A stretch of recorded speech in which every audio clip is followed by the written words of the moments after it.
Assalamualaikum warahmatullahi wabarakatuh. Bismillahirrahmanirrahim. Ashhadu an la ilaha illallah wa ashhadu anna Muhammadar Rasulullah.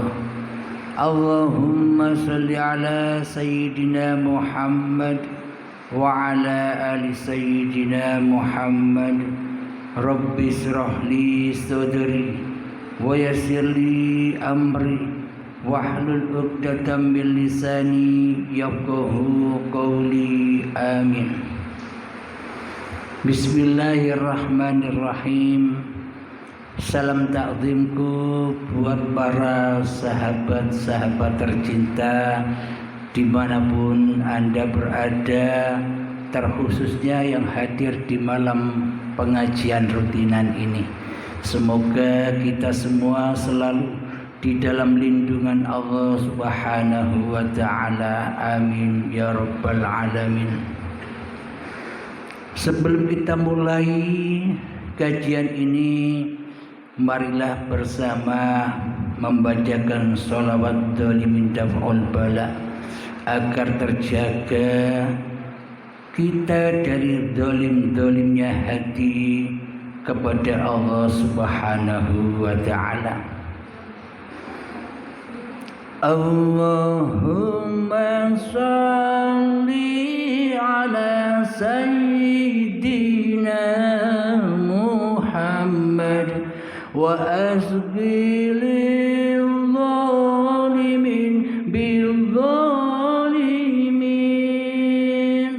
Allahumma sholli ala sayyidina Muhammad wa asqi lil zalimin bil zalimin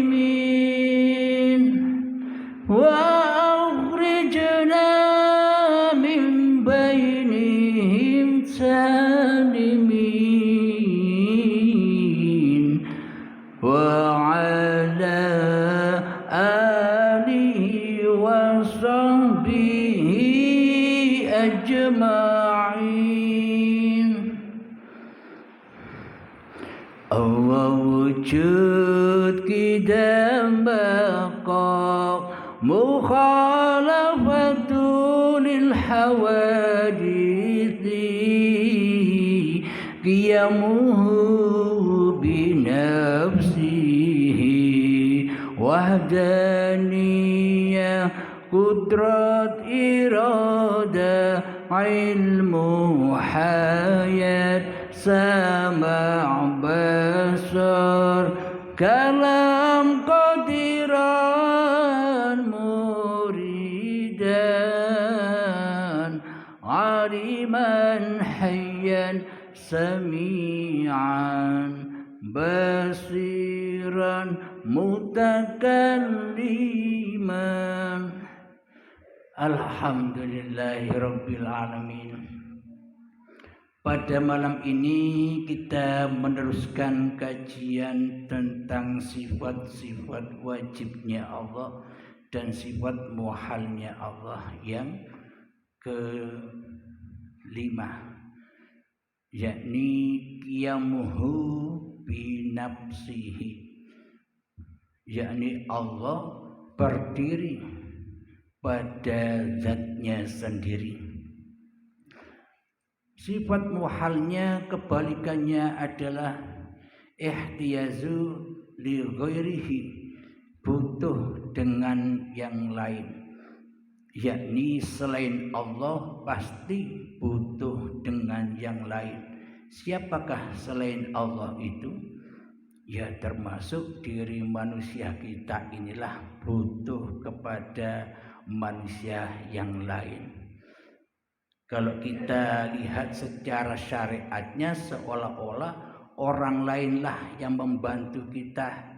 Dengan orang lain, seumpama kita berjualan tanpa orang lain kan tak akan laku. Jadi seolah-olah kita butuh kepada orang lain. Akan tetapi hakikatnya kita butuh pada hidup yang ada pada orang lain. Maknanya hidup itulah yang dibutuhkan untuk setiap manusia. Karena bila tak ada hidup, ya tidak ada yang berjualan, tidak ada yang membeli.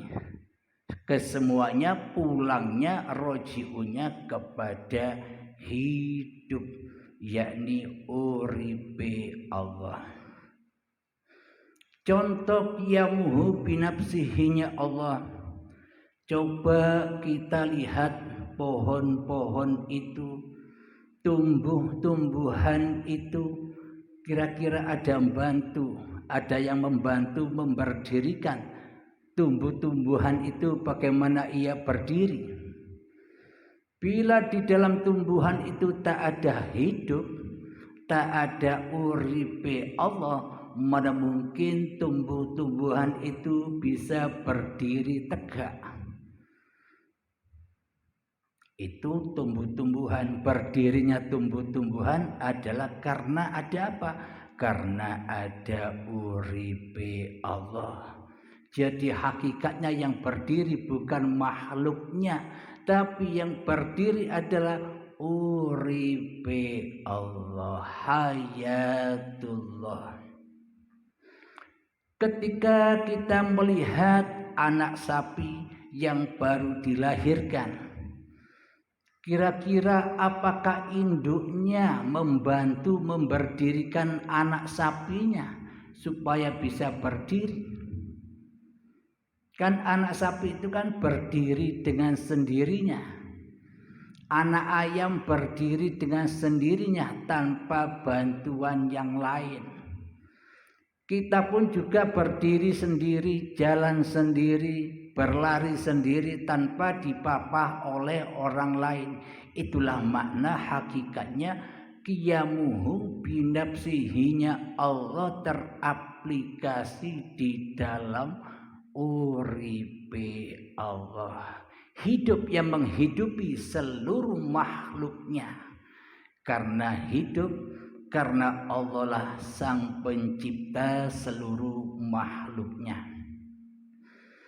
Bagi manusia yang belum ada iman di hatinya, maka takkan pernah bisa menyaksikan qiyamuhu binafsihinya Allah. Karena manusia yang belum ada iman di hatinya pasti menyangka, mengimani hanya makhluklah, hanya manusianya lah yang bisa berdiri. Seolah-olah manusia-manusia yang lain itu jadi Tuhan-Tuhan sendiri secara individu-individu. Karena apa? Bagi orang-orang yang belum beriman, disangkanya di hatinya bahwa hidup ini hidup manusiaku pribadi. Berhubung di dalam hati kita keyakinan dan imannya demikian, maka melihat yang lain pun seolah-olah jadi Tuhan-Tuhan sendiri. Ada Tuhan hidup yang ada di pohon, ada Tuhan hidup yang ada di hayawan, ada Tuhan di hidup setiap diri manusianya. Itu bagi orang-orang yang masih menganggap Allah itu gaib, yang wujud hanya manusianya, yang merasa berdiri sendiri di dalam hatinya masih manusianya, maka selamanya takkan pernah bisa menyaksikan sifatnya Allah yang qiyamuhu binafsihi. Contoh qiyamuhu binafsihinya Allah bagi orang-orang yang sudah beriman. Anda yang sudah baiat pasti merasakan ketika Anda bangun tidur, siapa yang membangunkan tidur itu? Ketika Anda berdiri, siapa yang memberdirikan Anda itu? Ketika Anda mandi, makan, sholat, ibadah, naik kereta, bekerja, siapa pelakunya semua itu? Apakah mungkin manusia melakukannya? Bila manusia yang sudah beriman kepada Allah, maka tak mungkinlah manusianya yang bisa berdiri sendiri tanpa yang menciptakannya. Mana mungkin wayang-wayang di pagelaran pawayangan itu wayangnya bisa main sendiri tanpa sang dalang. Itulah realita qiyamuhu binafsihi. Kami kutipkan ayatnya.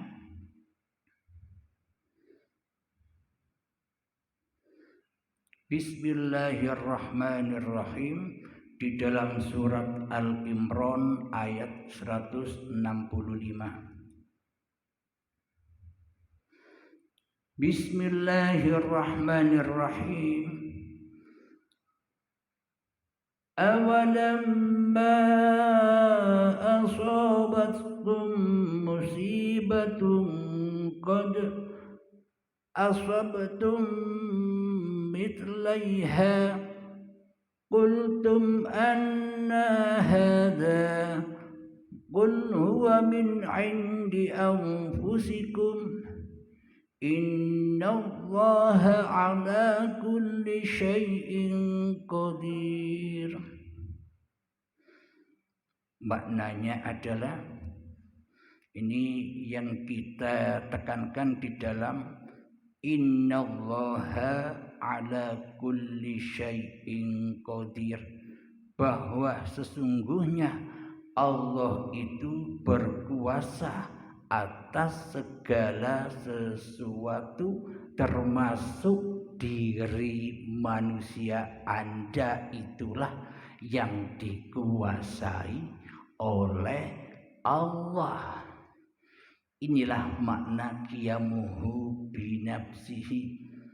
Maknanya hanya Allah lah yang berkuasa atas segala tindak lakumu. Allah lah yang berkuasa atas seluruh syariat-syariatmu. Maka bila kau tidak bisa meninggalkan syariat kemanusiaanmu, mana mungkin engkau bertemu dengan syariat Tuhanmu. Katanya kita beragama Islam harus syariat. Syariatnya siapa itu? Selama ini kan seolah-olah itu syariat diri kita.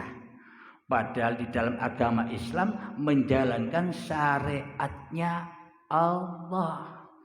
Maka dari itu ditekankan oleh Allah dan Kanjeng Nabi Muhammad SAW untuk innamal a'malu binniyah. Di dalam melakukan apa saja wajib didahului dengan niat, yang mana di dalam ujung kalimat niat itu ada kata-kata lillahi ta'ala, agar kesemuanya dikembalikan kepada Allah. Tujuannya untuk apa? Tujuannya agar semua syariat-syariat itu tidak diakui oleh syariat manusianya, agar manusia tidak ngaku-ngaku lagi jadi Tuhan penguasa syariat hawa nafsunya. Inilah bukti bahwa sebuah syariat yang dilakukan oleh manusia itu adalah syariatullah. Syariatnya hidup, syariatnya uripe Allah. Bila tak ada uripe Allah, bila tak ada hidup, apa ada syariat. Maka kembalikanlah syariat itu menuju lillahi ta'ala, agar kita tidak jadi Tuhan lagi. Karena selama ini kita sudah lama menjadi Tuhan, puluhan tahun jadi Tuhan, yang mana di dalam syariat-syariat selalu kita akui bahwa kitalah penguasa yang merasa berlaku atas syariat-syariat yang kita lakukan, seolah-olah kita ini Tuhannya. Apa buktinya? Buktinya Allah tak ada bagi kita. Buktinya Allah gaib bagi kita. Yang wujud, yang nyata, yang hidup, yang berkuasa di dalam hati kita selama ini kan diri kita sendiri. Berarti yang ngaku-ngaku jadi Allah siapa? Yang ngaku-ngaku jadi Allah tapi tak terasa di hatinya adalah orang-orang yang menggaibkan Allah, yang mewujudkan diri manusianya di hatinya sebagai Tuhan untuk dirinya sendiri. Meskipun banyak sholat dan ibadahnya, ya percuma, karena tidak nyembah Allah. Karena selama ini hanyalah untuk pemuas hawa nafsunya, karena di dalam hatinya tak ada iman walaupun sebiji darah. Karena iman di hatinya hanyalah beriman kepada hawa nafsunya sendiri yang dipertuhankan selama ini. Di dalam hati kita selama ini tak percaya, tak yakin bahwa Allah itu berkuasa atas diri kita, berkuasa atas segala sesuatu, apapun yang kita kerjakan, apapun yang kita pikirkan, bolak-baliknya hati apapun itu tetap di dalam kekuasaan Allah. Maknanya kalau tak ada hidup, apakah ada sebuah itu? Itulah pusarnya, bahwa hidup itulah yang maha kuasa. Bila tak ada hidup, maka kekuasaan juga tak ada. Bila Anda sudah mati, apa ada kekuasaannya? Orang-orang terdahulu pun demikian. Dirinya ngaku-ngaku hidup, dirinya ngaku-ngaku berdiri sendiri, dirinya ngaku-ngaku sebagai Tuhan, tapi tak terasa di hatinya. Tapi sekarang nenek moyang kita sudah kembali kepada hakikat dirinya, yakni gaib. Itulah hakikat diri manusia kita yang gaib. Awal gaib, akhir ya gaib. Namun bila di dalam hati kita yang merasa wujud masih diri manusia kita, selamanya apapun yang kita amalkan, apapun yang kita zikirkan akan menambah dan menambah dosa saja. Jadi tak mungkin diterima oleh Allah ibadah dan sholat itu bila manusianya masih ikut campur berkuasa di dalam sholat dan ibadah itu. Bukan amal soleh namanya, tapi amal yang kotor, amal yang najis. Karena apa? Pelakunya najis. Manusia yang ngaku-ngaku jadi Tuhan. Maka yang disebut amal yang soleh, amal yang pasti diterima oleh Allah itu amal yang tidak dilakukan oleh manusia. Amal yang dilakukan oleh hidup itu sendiri, amal yang dilakukan oleh Allah sendiri, amal yang dilakukan oleh sang dalangnya sendiri, pasti langsung diterima. Karena manusianya sudah kembali kepada lillahnya, kembali kepada kegoibannya, keadamannya. Alhamdulillahirabbil alamin.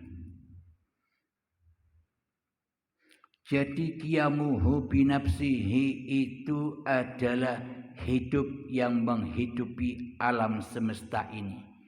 Kita melihat gunung yang berdiri kokoh seolah-olah gunung itu bisa berdiri sendiri. Bila tanpa hidup, apakah kita bisa menyaksikan kekokohan gunung itu berdiri? Bila tanpa hidup yang menghidupi diri manusia kita apakah bisa menyaksikan pohon-pohon yang berdiri tegak itu? Inilah makna qiyamuhu binafsihinya Allah. Jadi Allah memerankan seluruh manusia itu tak ada yang sama, beda-beda. Sidik jari pun beda, tidak ada yang sama. Inilah buktinya Allah itu tidak sama dengan yang lain. Artinya Allah Maha berdiri sendiri. Allah berdiri sendiri di makhluk ini, Allah berdiri sendiri di makhluk itu, Allah berdiri sendiri di saya, Allah berdiri sendiri di Anda. Jadi tidak ada yang sama. Makom-makomnya pun juga tak ada yang sama. Itulah kesempurnaan Allah. Bila semua sama, ya tidak sempurna. Bila tangan ini ada di kanan semua, maka jalannya akan pincang. Maka dari itu Allah ciptakan kanan dan kiri, atas dan bawah, depan dan belakang, orang yang bodoh dan orang yang pintar, syariat dan hakikat. Itulah semua keindahan, kesempurnaan Allah agar saling hormat menghormati, agar saling bisa mengenal satu sama lain. Jadi ambillah persamaannya, jangan kau ambil perbedaannya. Jika perbedaan kau ambil, maka itu tandanya bahwa diri kita masih jadi Tuhan. Bila kita sudah tak jadi Tuhan, maka kita tak akan ambil pusing semua itu. Karena ini keindahan Allah, perbedaan ini keindahan Allah, kesempurnaan Allah. Maka bagi manusia yang sudah mengenal Allahnya, maka hidupnya akan selalu bahagia, akan selalu tentram, akan selalu tenang jiwanya bersama Tuhannya. Karena di dalam dirinya sudah tak menyaksikan makhluk lagi yang berkuasa, akan tetapi hanya Allah lah yang qiyamuhu binafsihi atas seluruh makhluk-makhluknya. Alhamdulillahirabbil alamin. Kiranya pembahasan tentang qiyamuhu binafsihi ini bisa kita akhiri. Kita lanjutkan sifat wajib yang keenam, yakni wahdaniyah. Qiyamuhu binafsihi wahdaniyah, yakni Allah Maha Esa. Allah Maha Tunggal, Maha Esa. Bagi siapa Allah Maha Esa? Bagi manusia yang sudah mengenal Tuhannya, bagi manusia yang sudah nyata kewujudan Tuhannya di hatinya.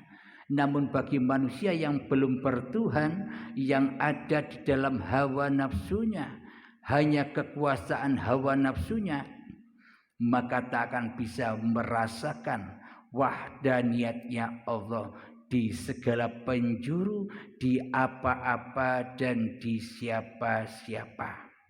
Itulah wahdaniyahnya Allah.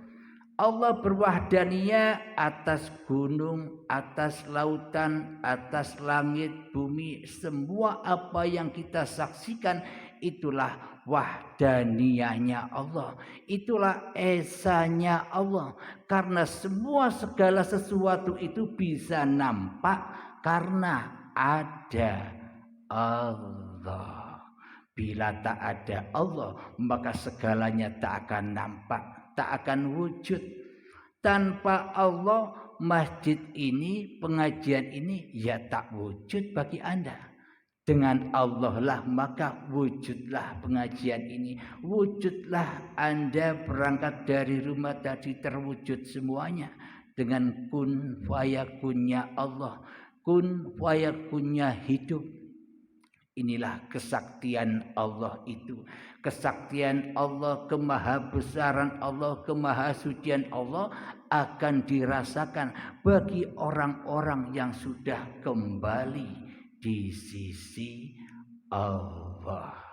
Bila manusia belum kembali di sisi Allah, selamanya akan buta akan kebesaran Allah. Yang ada hanyalah kebesaran hawa nafsunya sendiri. Alhamdulillahirabbil alamin.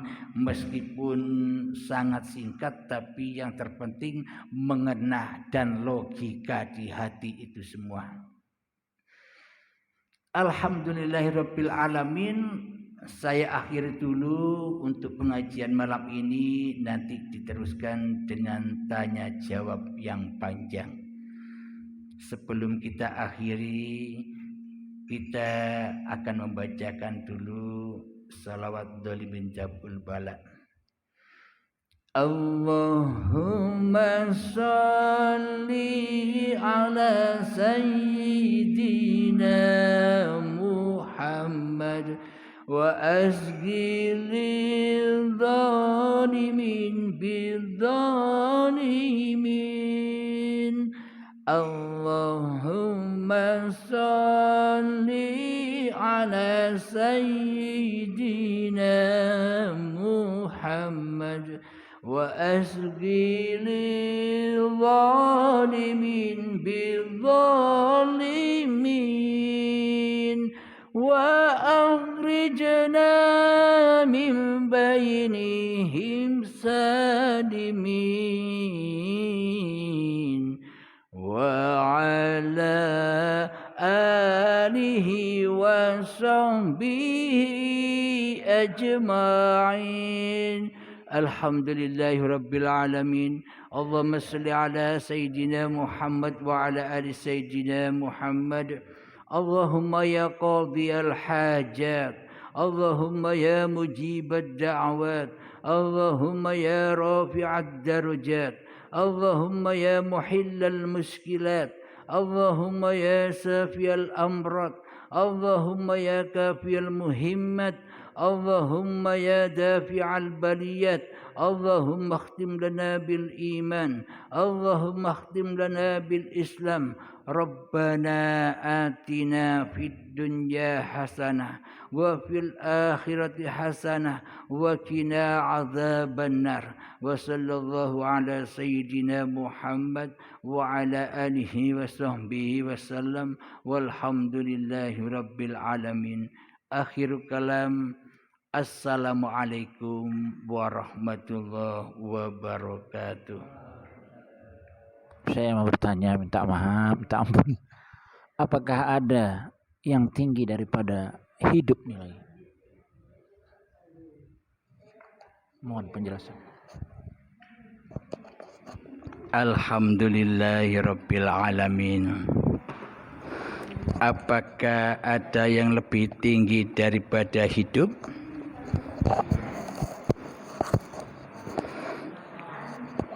Kata mayoritas tuan-tuan guru yang di luaran sana, jangan kau bahas tentang hidup, karena hidup itu sifat. Terbukti ada di dalam sifat yang 20, ya kan? Hidup itu hanya sifat. Carilah zatnya. Sudah kenal dengan zatnya? Zat Allah sudah kenal? Belum? Bagaimana mungkin kita bisa mengenal Dzatullah, Sifatullah, Asma'ullah, Af'alullah bila Anda tidak hidup, apa Anda bisa kenal nama zat, sifat, asma, af'al? Berarti nama 4 zat, sifat, asma, af'al ini dulur papat 5 pancer. Pancernya ke uripe Allah. Kalau tidak ada uripe Allah, tidak ada hayatullah, apa kita bahas 4 ini? Tidak akan bisa bahas tentang zat, sifat, asma, af'al. Kalau tidak ada hidup. Nah, jadi yang dimaksud zatullah, sifatullah, af'alullah, asma'ullah, ya hidup itulah yang berperan. Dengan hidup itu ada sifat-sifatnya makhluk, ada zat-zatnya makhluk, ada nama-namanya makhluk, ada af'al-af'alnya makhluk. Kalau diringkas semua pancarnya kepada uripe Allah. Jadi tanpa hidup kita takkan pernah bisa mengenal zat, sifat, asma, af'al, ya kan? Nah, berarti dengan hidup itulah kita bisa mengenal segala apa-apa dan segala siapa-siapa.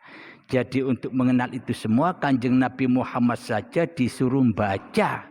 Iqra ya Muhammad, bacalah. Baca dengan apa ya Allah? Iqra bismi rabbikal ladzi khalaq.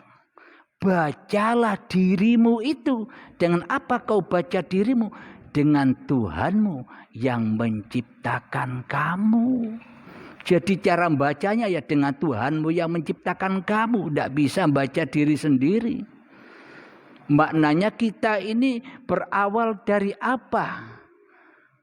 Awalnya kita tidak ada, sekarang ada. Adanya kita itu loh, dari mana asalnya? Kalau kita tidak membaca bahwa diri kita punya Tuhan, kalau tidak bertuhan ya tidak bisa baca. Maka dari itu yang dimaksud disuruh baca, bacalah hidup yang selama ini kau akui sebagai hidup manusiamu. Itu disuruh baca. Disuruh meresapi apa benar hidup ini hidup manusiamu. Bila hidup ini hidup manusiamu, tentunya saat dari tanah kau masih ingat. Saat jadi tumbuhan kamu masih ingat.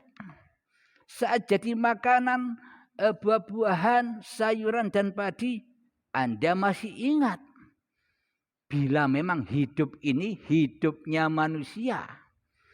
Saat jadi sel sperma dan sel telur, jadi gumpalan darah, gumpalan daging, jadi janin, jadi bayi, Anda kan tidak ada semua itu. Itulah maknanya hidup ini bukan hidupnya manusia. Karena manusia masih ngaku-ngaku bahwa hidup ini hidupnya manusia, maka manusia pada buta kepada uripe Allah. Tidak paham bahwa hidup itu ya Allah. Apa buktinya? Allahu la ilaha illa huwal hayyul qayyum. Allah. Siapa dia Allah itu? Dialah Tuhan yang berhak disembah dan dialah hidup yang terus menerus. Menghidupi seluruh makhluknya. Menghidupi Anda, menghidupi gunung, menghidupi segala sesuatu yang Anda pandang itulah diliputi oleh uripe Allah. Kalau Anda dari rumah tadi tidak ada uripe Allah, apa sampai di sini? Berarti Anda kan diutus Allah. Bukan diutus oleh diri Anda sendiri. Karena hakikatnya diri Anda tak ada. Ini semua memang kelihatannya bila orang yang belum beriman melihat cerita yang demikian dianggap kita ini gila. Stres alias sesat. Karena apa? Karena aplikasi di dalam hati manusia yang memandang dirinya lah yang sesat. Jadi tercermin kepada dirinya sendiri, padahal dirinya yang sesat, akhirnya mengolok-ngolok orang lain sesat. Karena apa? Karena ketidaktahuannya. Akan tetapi mereka pun suatu saat akan tiba saatnya berada di makom makrifat. Kapan? Ya ketika dibaiat paksa oleh Allah dengan azab yang pedih, diambil paksa hartanya semuanya dengan siksa dan azab yang pedih. Apapun cinta-cinta di dalam hati kita diambil paksa. Badan hidup diambil paksa, baru sadar bahwa hidup ini Allah. Kalau ketika manusia sudah jadi mayat baru sadar, tapi sudah terlambat. Karena apa? Karena sudah terkena azab yang pedih.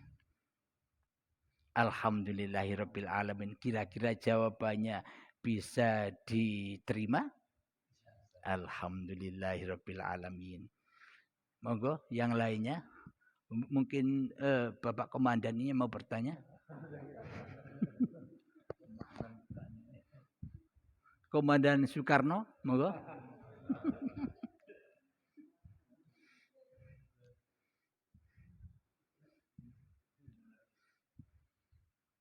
Alhamdulillah banyak sekali yang ngaji, ini barokahnya. Ini kalau dikalikan kan banyak ini.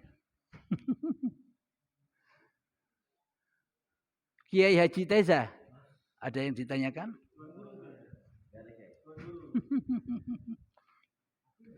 Alhamdulillah. Jadi adanya sifat 20 itu ya karena adanya hidup. Jika tak ada hidup, tak akan ada apa-apa.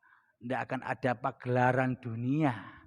Jadi sebenarnya yang membuat panggung sandiwara ya hidup itu sendiri. Bukan panggung sandiwaranya manusia ini. Panggung sandiwaranya ilahi Rabbi. Maka dari itu disuruh pulang kepada Allah lewat niatan lillahi ta'ala. Supaya di dalam pagelaran ini kita tidak jadi Tuhan. Kira-kira simpel sekali ya pengajiannya ya. Simpel. Masuk akal, logika ya kan. Karena memang kitab jati diri manusia ya di hatinya sendiri. Jadi kalau sudah nembak kitabnya sendiri tak ada yang nyangkal sudah. Agama apapun, siapapun orangnya, bila kaji diri seperti ini tidak ada yang nyangkal. Karena agama Allah agama rahmatan lil alamin, yakni harus mengenal diri dahulu. Karena hakikat agama itu di hati. Hati yang mana? Hati yang selamat kepada Tuhan pencipta dirinya. Kiai Haji Ateh, monggo kalau ada pertanyaan. Mas ini lagi dalam pertanyaan-pertanyaan ini. Ya. Alhamdulillahirabbil alamin. Nyantai sambil adakan sesi tanya jawab ini. Sekarang gantian saya yang bertanya, Komandan yang jawab.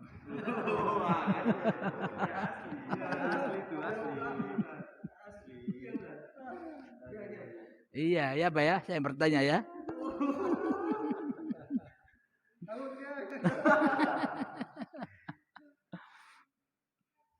Syekh Fauzi Asgaf.